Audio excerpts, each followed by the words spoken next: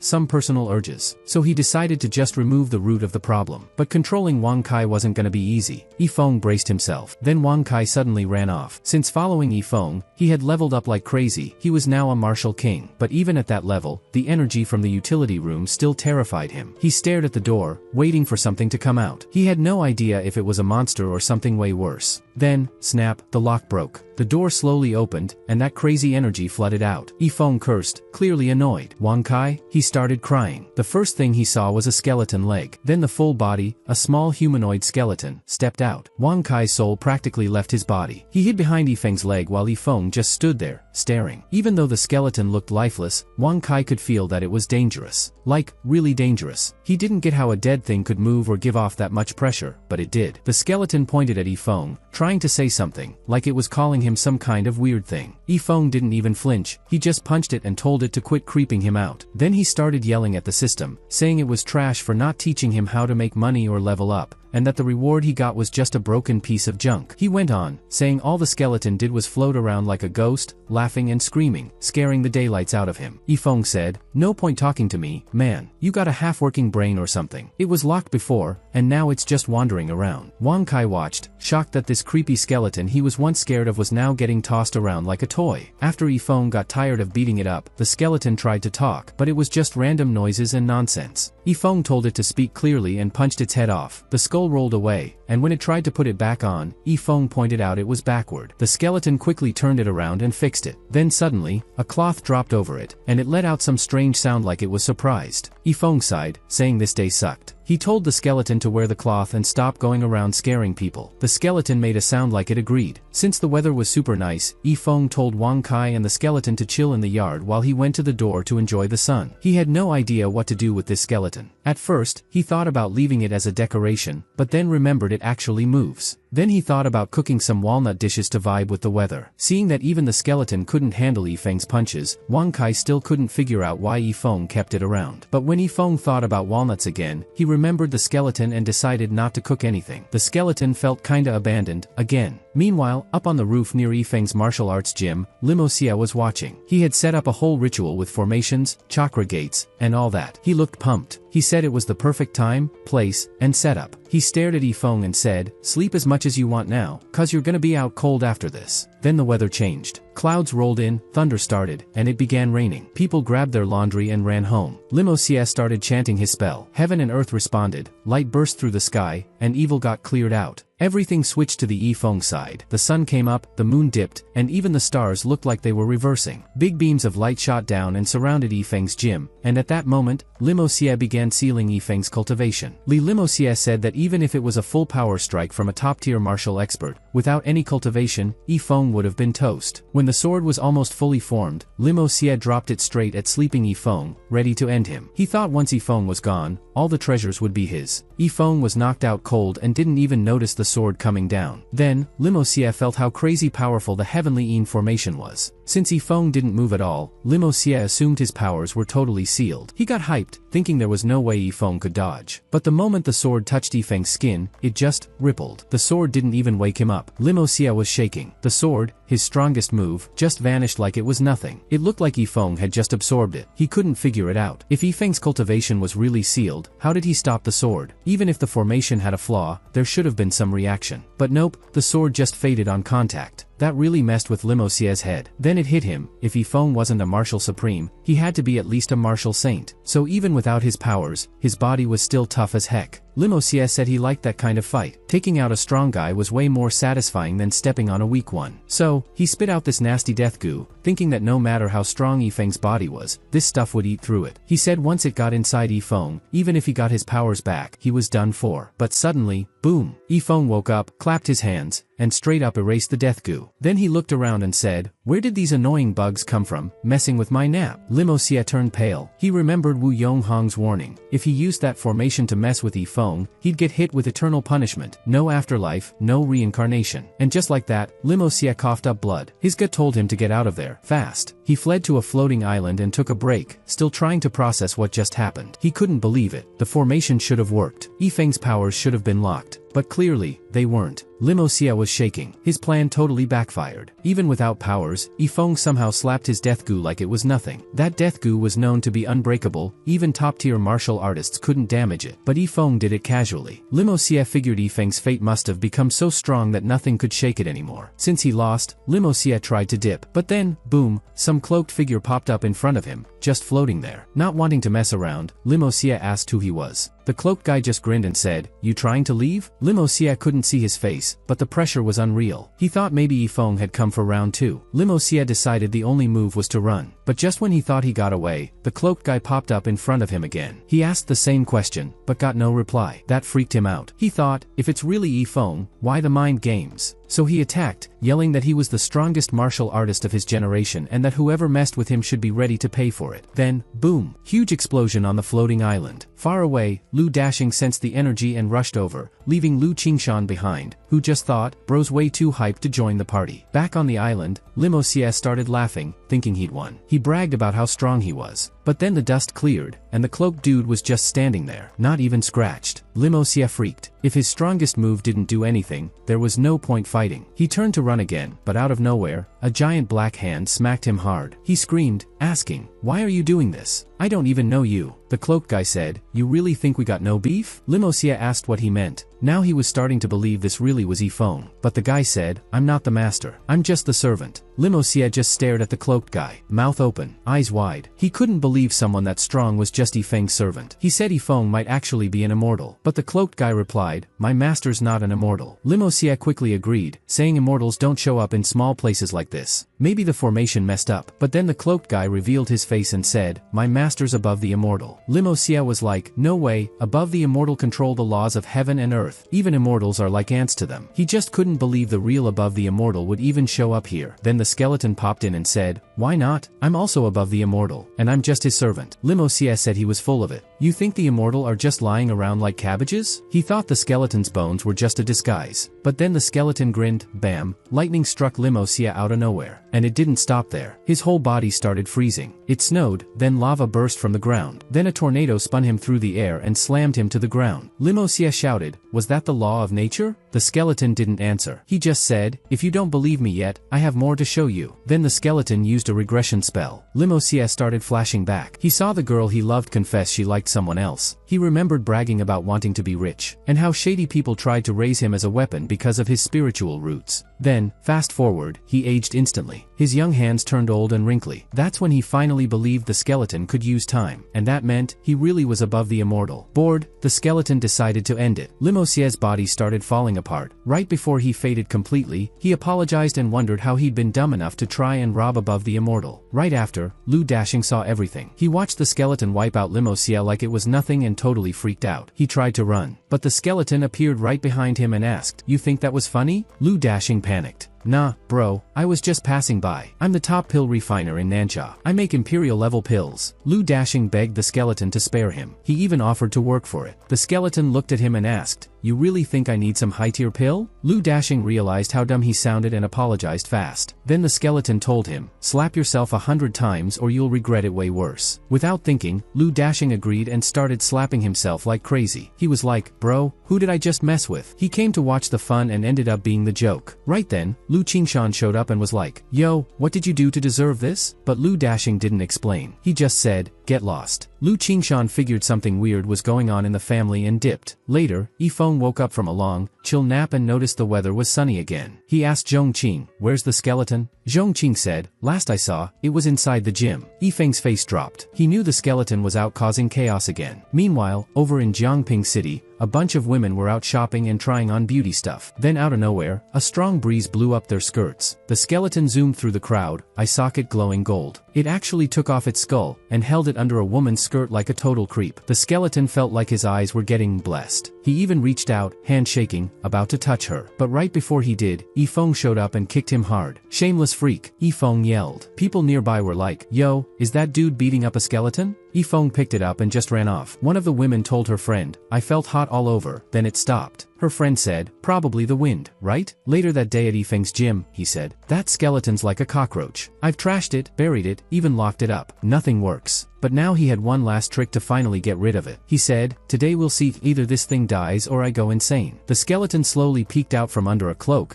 made some weird noises, and tried to act cute. Yifeng punched the skeleton and said, "Let's see how you escape if I break your body apart." The skeleton raised a hand like it was saying goodbye, then flipped him off. Yifeng got even more mad. Just then, Zhongqing showed up. He said some people from the Pingjiang Chamber of Commerce were outside with a palanquin. They claimed Yifeng's old book Dream of Red Mansion still had money tied to it and wanted him to collect it. Yifeng said it was probably one of Mao Lin's tricks. He told Zhongqing to just ignore it and act like the money was gone. But Zhongqing wasn't having it. He said, "That's not right. We shouldn't let anyone look down on us." He reminded Yifeng how hard it had been running the gym and taking care of everyone. Even if Yifeng didn't want the cash, Zhongqing said they should still use it to help people. Yifeng called him silly for being too honest and said he worried that Zhongqing might get taken advantage of. But Zhongqing said he wasn't going anywhere. He said he'd protect Yifeng and the gym for the rest of his life. Yifeng noticed he had grown taller and finally let him go get the money. He told him, "Grab it and leave. Don't get involved. Different paths don't walk together." Later that day, as the sun went down, Yifeng told the skeleton that if he kept letting it roam free, it would cause chaos. So he split up the skeleton's parts and hid them in different buildings. Yifeng said, "In the name of justice, I'm sealing you forever. No more sunlight for you." Then he kicked the skeleton's skull into a well and sealed it for good. Right after that, a man rushed in. He told Yifeng something bad had happened. Zhongqing had been attacked. He said it looked serious and told Yifeng to follow him fast. Yifeng didn't ask questions. He just ran. When they got there, the man asked the crowd to make space. Zhongqing was bleeding on the ground, and the people who ambushed him were nearby. Someone in the crowd asked why Yifeng only showed up now, just to pick up the body? Yifeng rushed to Zhongqing's side. Even though he was in bad shape, Zhongqing was still conscious. He told Yifeng, "I don't think I can keep my promise anymore." Yifeng checked his pulse and panicked a little, but he quickly got it together and told Zhongqing not to talk. He promised, "I won't let you die." Back at the gym, Yifeng dumped out all the pills and medicines he had. While searching for one specific pill, he kept talking to Zhongqing. He said, "Don't be scared. As long as I'm here, no one's gonna hurt you again." Wang Kai looked at Zhongqing,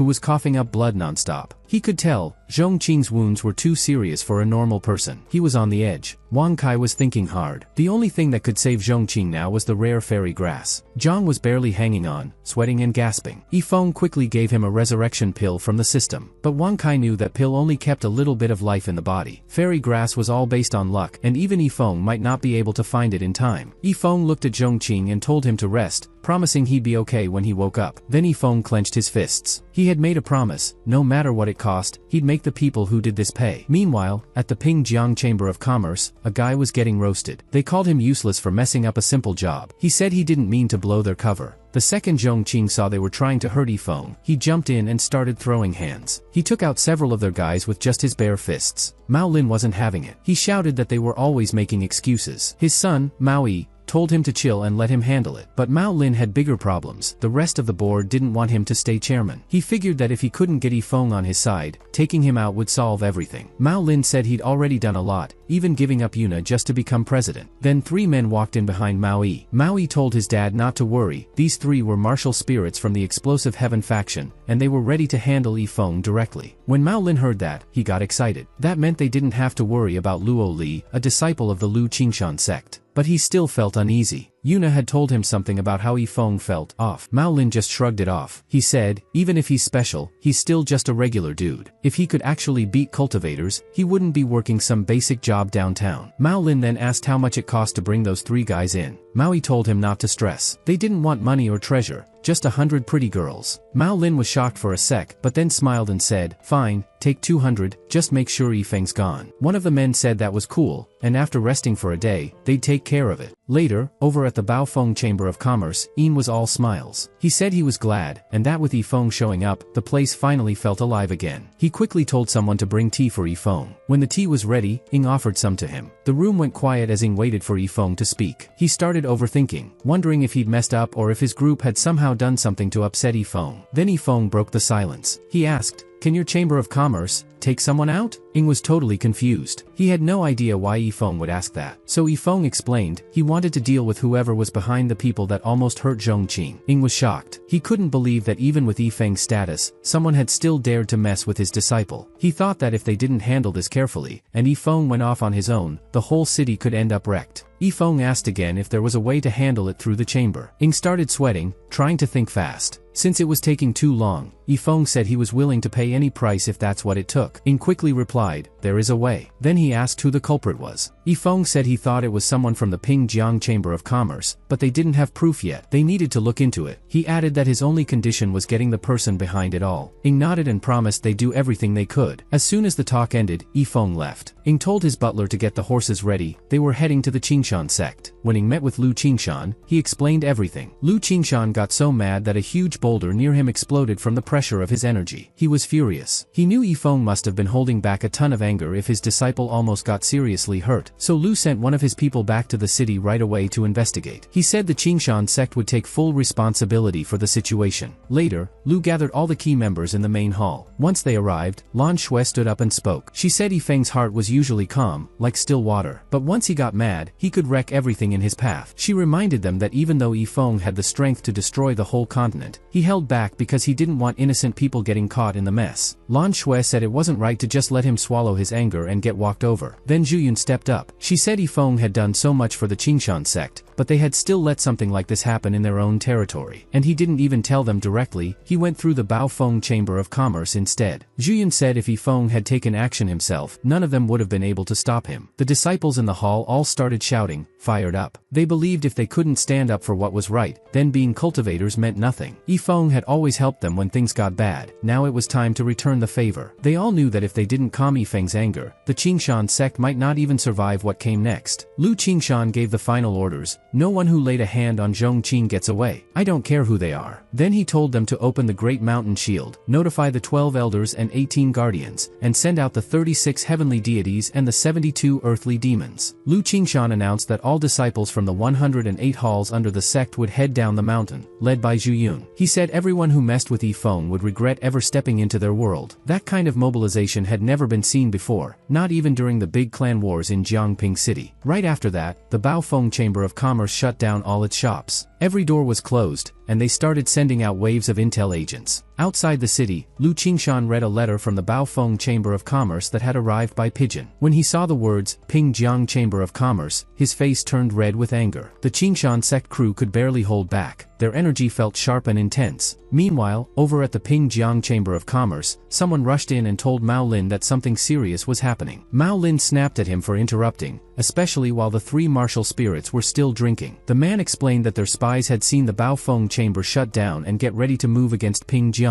To Mao Lin, that sounded like a full-on declaration of conflict. But before Mao Lin could react, one of the martial spirits told him it was rude to leave them hanging, especially when they hadn't finished their wine. Mao Lin replied, "No worries. My son will stay and drink with you guys." Still, he admitted that the tight connection between Baofeng and the Qingshan sect had him a little on edge. But the martial spirit shrugged it off. He said Lu Qingshan wasn't worth worrying about, claiming he'd already lowered himself to the level of a mortal servant. The martial spirit was sure Lu wouldn't dare challenge three martial spirits over a mortal and a small chamber of commerce. That was enough to convince Mao Lin, who decided to trust them completely. The martial spirit leaned back and said, "Let's just relax and wait. If your rivals show up, they're just asking to be finished." Mao Lin agreed. He said if Yifeng and his people came, they'd be sent packing for good. Then the Pingjiang Chamber of Commerce could take over all of Jiangping City. He told his people to keep the music going and let the party roll. So they all kept eating and drinking like nothing was coming. They had no idea disaster was already flying their way. Not long after, massive winged beasts showed up outside the hall where they were partying. On top of the beasts were serious-faced members of the Qingshan sect, staring straight at the hall like they were ready to act any second. Lu Qingshan pulled out Yifeng's kitchen knife. His face said everything. Inside the hall, someone ran up to Mao Lin, saying, "Yifeng's people are at the door." One of the martial spirits laughed, saying Mao Lin's guy was being dramatic. Mao Lin snapped at the man again and said, "If they're here, let them in. With the three of you here, what's there to be scared of?" The guy replied, "It's not just a few of them. They've brought a whole army. We can't take this lightly." But before he could say more, one of the martial spirits finished him on the spot. The spirit turned to Mao Lin and said, "Your people don't seem to trust us much." Mao Lin quickly said the guy was just a clueless servant. He told the spirits that no matter how many people came, it didn't matter, they'd all lose. The martial spirit waved it off. "Forget it," he said. "The party's ruined anyway. We'll have fun again after clearing out these flies." Mao Lin agreed, and the spirit said, "When we get back, you'd better bring even more pretty girls to make up for this mess." Now both Mao Lin and the spirits were thinking this battle wasn't just about defending their turf, it could wipe out the Baofeng Chamber of Commerce completely. So the three martial spirits left the hall, excited to see who was bold enough to challenge them. But the moment they saw the Qingshan sect lined up and ready, their eyes widened, and their jaws dropped. They stared for a second, then cursed under their breath. When the three martial spirits saw how stacked the Qingshan sect's lineup was, they realized this wasn't just a small fight, it was a full-on war. Everyone from the Qingshan side had power equal to or even stronger than theirs. Winged beasts flew overhead, and golden-armored warriors shouted as they got closer. One of the martial spirits suddenly felt a crazy strong energy, but couldn't tell where it was coming from. Then they saw Lu Qingshan holding Yifeng's kitchen knife, glowing with intense heat. Mao Lin was shaken by how many people had shown up, but he quickly pulled himself together. He figured as long as he had the three martial spirits on his side, there was nothing to worry about. He said, "In the eyes of these three masters, the Qingshan folks are just flashy but useless." He turned to the martial spirits and asked if he was right. The three clenched their teeth, wondering if Mao Lin was completely blind. They wanted to yell at him, "Can't you see what's going on?" Even if there were three martial kings instead of them, they still wouldn't stand a chance. These guys from the Qingshan sect were way out of their league. Mao Lin noticed their silence and asked, "Why aren't you saying anything?" One of the martial spirits smacked him. They were done with this. The three said they were leaving. They reminded Mao he still hadn't treated them to enough drinks and said they were taking the day off. One of them told Mao to hit up Mr. Zhao if he needed anything. Then he looked at Lu Qingshan like he was silently begging to be let off the hook. But just as they were trying to dip, Mao shouted, "Wait, who's Mr. Zhao? Weren't you guys gonna help me take out the Qingshan sect?" The three didn't even look back. They just ran like their lives depended on it. But before they could escape, a blast of golden light cut off their path. They froze, staring at a deep blade mark carved into the ground in front of them. Lu Qingshan walked up and said, "You three seem kinda involved in this." The martial spirits cursed Mao under their breath for dragging them into this mess. One of them admitted, "Yeah, we were part of it," and asked what Lu planned to do. Then he tried to flex, saying they were elders from the Nancha Explosive Heaven sect. Back when their sect was in its prime, the Qingshan sect couldn't even compare. He added, "Even if we've fallen off a bit, a skinny camel's still bigger than a horse." He basically warned Lu Qingshan not to touch them or it would spark a bigger conflict. Lu nodded and said, "True, it might start a sect war." Then he gave orders. The 18 guardians were to stay put and hold the area, while the rest would head out under Zhu Yun's lead. "Finish the explosive heaven sect for me, within 1 day," Lu said. The 3 martial spirits were speechless. One of them asked, "You're seriously gonna go after our whole sect, for one mortal?" Lu replied, "Why wouldn't I? Even if your sect was at its peak, if you messed with Yifeng, I'd still handle it. Love runs deeper than gold." Then Lu ordered his people to take the 3 into custody. Mao Lin stood frozen. The 3 martial spirits he bragged about so much didn't even fight back. They were taken down in one move. Lu turned to Mao Lin and Mao Yi. Just his gaze alone made them both fall to their knees. He walked toward them and asked, "Were you the ones who sent people to hurt Zhongqing?" Mao Yi panicked. "It wasn't me. I had nothing to do with that," he said. "It was all my dad." Mao Lin couldn't believe what he was hearing. His own son just threw him under the bus. Tears streamed down his face. He coughed and said, "I'm your father, Mao Yi." By then, Mao knew it was over. He looked at Lu Qingshan and asked, "What is it about Yifeng that made you show up in person, even bringing your whole sect with you?" Mao Lin really wanted to know who Yifeng was. Lu Qingshan looked at him with disgust. He said that without Yifeng, the Qingshan sect might not even exist anymore. Yifeng had hidden his power and came to their small city just to live a quiet life and understand the world. Lu pointed out that Mao had nearly hurt someone close to a person like that. He told Mao that today, both he and the Pingjiang Chamber of Commerce would be done for. He reminded Moa how blind he'd been. Yifeng had given him so many chances, and if Mao had taken just one of them, he could have been way ahead of thousands of others. Mao didn't say anything. Even when Lu called him ungrateful, he stayed quiet. Deep down, he realized it was true. Yifeng really had hidden his strength and come to live peacefully, and Mao had completely messed up the chance. He regretted everything. He'd even had a head start and an easy opportunity to build a good relationship with Yifeng, but he threw it all away himself. Lu said, "It's your turn now," and casually swung Yifeng's kitchen knife, sending a glowing blade of energy toward the 3 martial spirit masters. The 3 instantly used an escape move to dodge it. They laughed and said Lu didn't have what it took to finish them off. They warned him that their explosive heaven sect wasn't as simple as it looked, and dared him to come find them there. Then Lan Shui told Lu that the shady skills those 3 were using didn't look like anything from the explosive heaven sect. Lu agreed. He figured those 3 were just working with Mao Lin, not officially with the sect. He thought maybe they were trying to bait him into starting a war with the explosive heaven sect, possibly because something dangerous was hiding there, even something he couldn't handle. Lu started to worry about Zhu Yun and the others, who should have already arrived there. He told Lan Shui and Luo Li to personally hold on to Mao Lin and Mao Yi and hand them over to Yifeng. Then he said to get word to Ying, shut down the Pingjiang Chamber of Commerce and don't let anyone leave. After settling everything with the 18 guardians, Lu Qingshan headed straight for the explosive heaven sect. That night, back at Yifeng's martial arts gym, Lan Shui quietly walked in. The place felt weirdly quiet, totally different from how she remembered it. Inside the house, Yifeng was checking on Zhongqing's condition. He was sure Zhongqing was no longer in serious danger, but he was still worried since she hadn't woken up yet. At the door, Lan Shui gave her report. She said the Qingshan sect and the Baofeng Chamber of Commerce had completed their mission. They'd confirmed that the head of the Ma family and his son were behind Zhongqing's injury. Then she asked Yifeng what they should do next. Just then, Yifeng calmly opened the door. As he stepped out, Mao Lin dropped to his knees. Mao admitted everything. He said Yifeng had a big heart and asked him to let his son go, since Mao Yi hadn't done anything wrong. He said he'd take all the punishment himself. Lan Shui and Luo Li were tense when Yifeng slowly raised his hand. Lan Shui wondered if Yifeng was really about to step in personally. Was he willing to blow his whole hidden strategy just to stand up for his disciple? Mao begged Yifeng to let him take the blame alone. Mao Yi jumped in and said it had all been his dad's fault. He swore he didn't know anything. Then Mao Yi spilled the truth. Mao had been scared that Yifeng's support of the Chamber of Commerce would shake his position as president. That's why he sent those people to go after Zhongqing. Luo Li told Mao Yi to watch his mouth, but when Yifeng raised his hand again,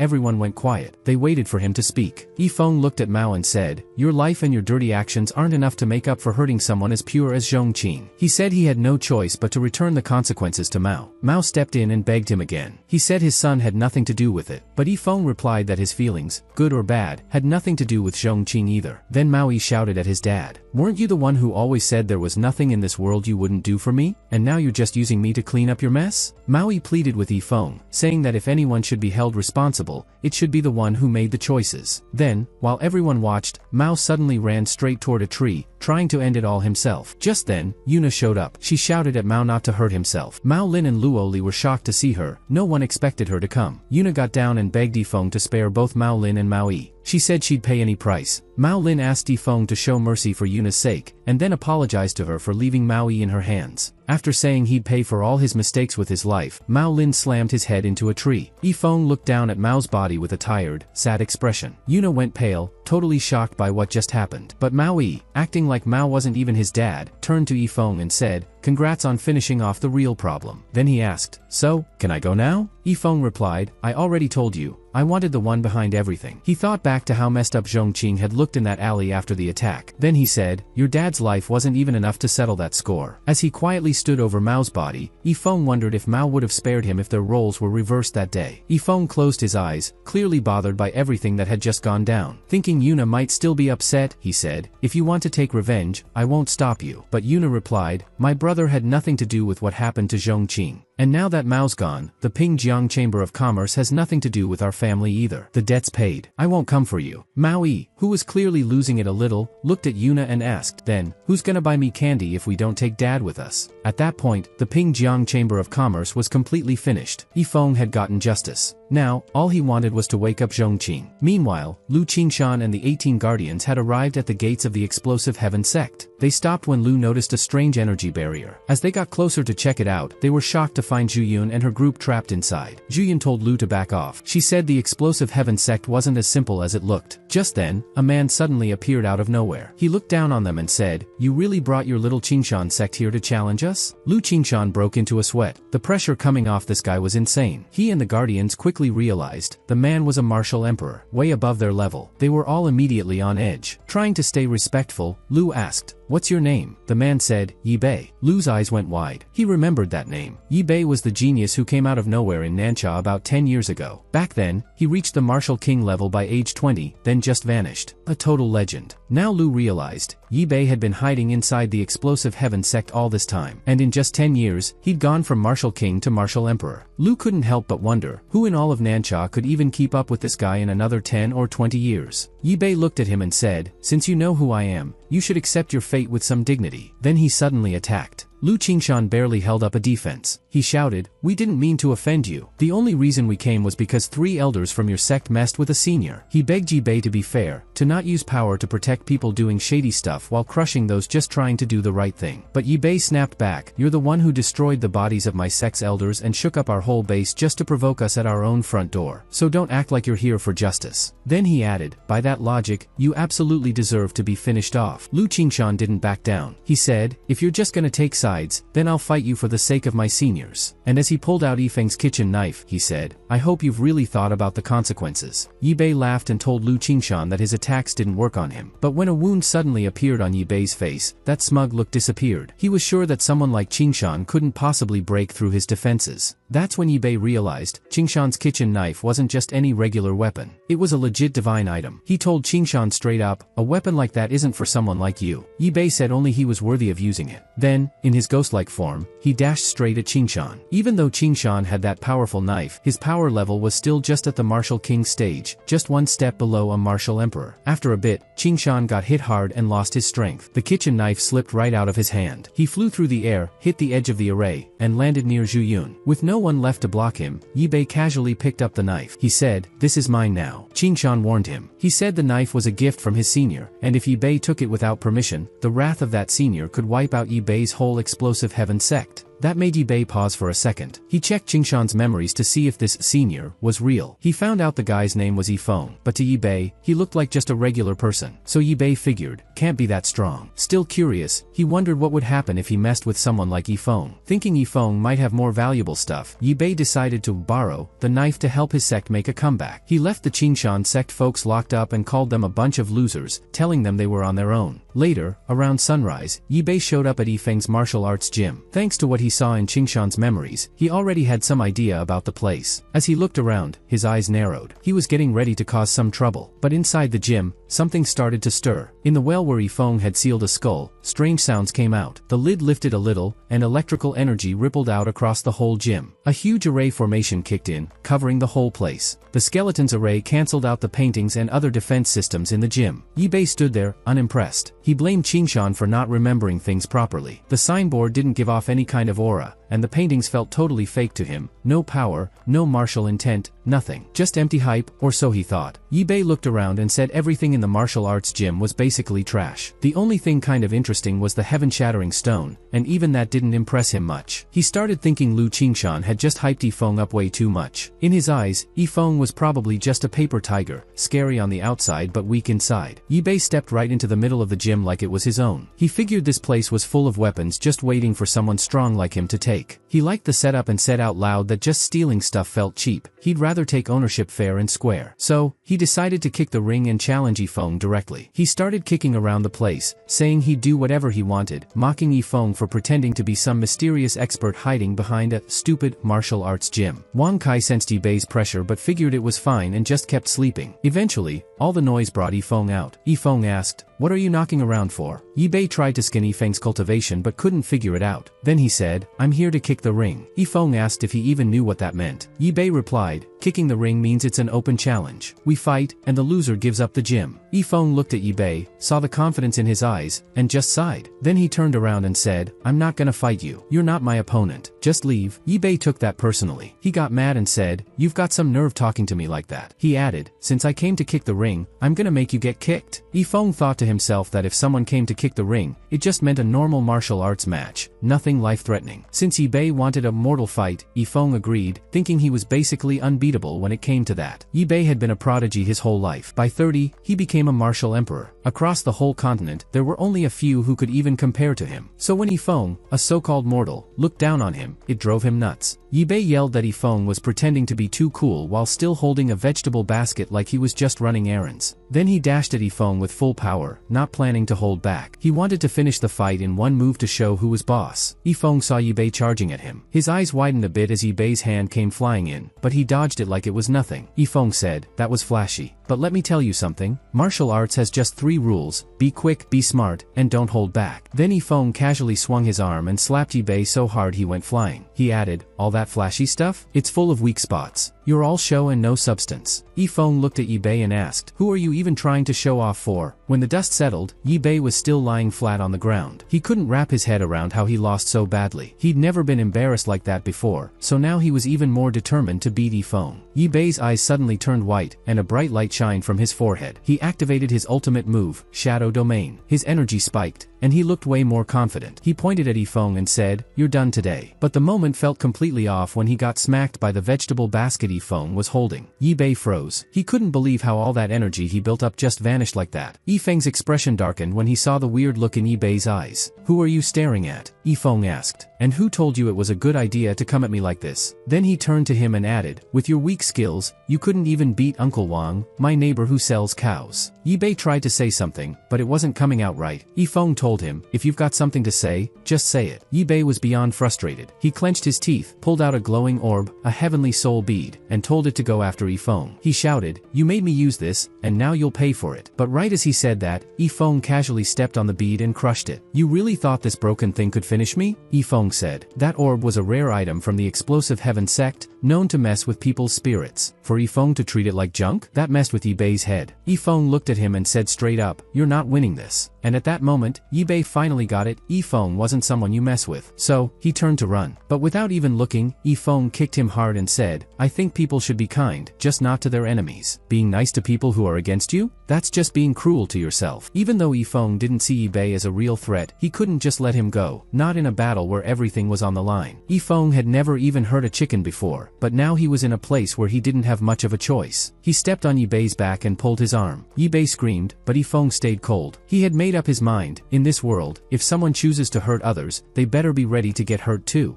Yibei used every bit of his power to try and block the attack, but it wasn't enough. The pain was too much. He finally gave in and said, "Okay, I was wrong. Just let me go." But instead of calming down, that made Yifeng even more annoyed. He stomped on Yibei's face, and Yibei yelled again. Then suddenly, they both heard a loud thud from inside the house. Yifeng paused and wondered, was that Yifeng King? Yibei took the chance and crawled away as fast as he could. While looking around, Yifeng noticed a token with the name Explosive Heaven Sect engraved on it. After telling him he'd let him go, Yifeng told Yibei that he'd show up in a few days and personally settle things. Yibei didn't waste time. He went straight back to the Explosive Heaven Sect. He was stressed, thinking if they just waited for Yifeng to come, their whole sect would be wiped out. Bei wasn't about to let decades of effort go down the drain. He actually agreed with Lu Qingshan's take on Yifeng. This guy was dangerous. But Bei didn't blame himself for not seeing it earlier. Yifeng had been hiding in the mortal world, living like a regular person just to learn about life. Bei still had some hope, so he went over to the place where they were holding the Qingshan sect folks. Lu Qingshan saw Bei coming and stared him down. Their group wasn't strong enough to fight back, and Lu Qingshan was sure their sect was done for. He sat there, waiting for the end, and thought about Yifeng. He wished he could tell Yifeng that he and the Qingshan sect had no regrets. But then Bei showed up and said, "Brother Qingshan, it was all just a misunderstanding." Then, right there, he told his men to drop the barrier holding them. The Qingshan sect members just stood there, wide-eyed and shocked. After letting them out, Bei rushed over and opened the main gate of the explosive heaven sect like it was nothing. With a chill smile, he invited the Qingshan sect in. That move was wild. Bei basically put his own sect at risk by letting their rivals walk right in. Lu Qingshan and Zhu Yun didn't really trust him, but with so many of their people depending on Bei's mood, they didn't have much choice. Bei hosted a massive feast, 10,000 tables deep. At the table, Lu Qingshan asked Bei what he was really up to. Not wanting to look weak, he said, "If you're gonna finish me, just do it. No need for all this extra stuff." Bei just said, "I'm here to honestly say sorry to you and everyone from Qingshan." To prove it, he even took the first drink. And yeah, the anger in his eyes was gone, but Lu Qingshan still wasn't buying it. That smile on Bei's face looked too calculated. He couldn't tell what was real, so he stayed on guard. If something went wrong, his whole clan might suffer. For a second, Lu Qingshan thought maybe he should just accept his fate and go down with pride. But he shook off the thought. He figured real strength wasn't about dramatic endings. It was about pushing through and living for something. Seeing his doubt, Bei said he'd clear things up. Then he told his men to bring out the three guys who had started all the problems. Just like that, three martial spirit masters were standing in front of Lu Qingshan. Without any warning, Bei waved his hand, and finished all three of them right there. Then he turned to Lu Qingshan and said, "Sorry for the delay. I should have handed these guys over to you a long time ago. They were nothing after escaping the divine knife." Lu Qingshan knew this was more than just a peace offering. It was Bei's way of making a strong statement. So he decided to wait and see what Bei would do next. Finally, Lu Qingshan told Bei, "Let's just end this whole feud. You clearly understand what's right. It's better to close this chapter than let it drag on." Bei agreed with what Lu Qingshan said. Then he told him to eat and drink freely, no need to act polite. He even said he had a major treasure to share. With a flick of his fingers, Bei signaled his crew to bring it out. The treasure Bei gave Lu Qingshan was a special kind of smoky sandalwood made by the explosive heaven sect's top alchemists. It used all kinds of rare ingredients like hua root and xiling leaves.